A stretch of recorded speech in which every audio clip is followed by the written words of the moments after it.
Corruption के मुकदमे में गिरफ्तार साबिक वफाकी वजीर फवाद चौधरी का कहना, लगता है सुप्रीम कोर्ट में केस लगवाने के लिए मरना पड़ेगा। एंटी करप्शन हुकाम की जानिब से फवाद चौधरी के 5 रोजा जिस्मानी रिमांड की इस्तदा की गई, जबकि वकील सफाई की जानिब से जिस्मानी रिमांड की मुखालफत की गई और कहा गया फवाद चौधरी गुज़िश्ता 32 घंटों से एंटी करप्शन की तहवील में एंटी करप्शन टीम दोबारा अडियाला जेल में इंक्वायरी कर चुकी है।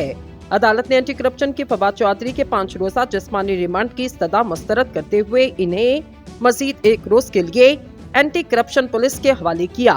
याद रहे, फवाद चौधरी के खिलाफ एंटी करप्शन ने 29 नवंबर को करप्शन का मुकदमा दर्ज किया। अदालत पेशी के मौका पर मीडिया से गुफ्तगू करते हुए फवाद चौधरी का कहना था, लगता है सुप्रीम कोर्ट में केस लगवाने के लिए मरना पड़ेगा। इंतजार कर रहे कि हम कब मरते और केस लगता। तमाम छोटे केसेस भुगत रहा, एक खत्म होता तो दूसरा बन जाता।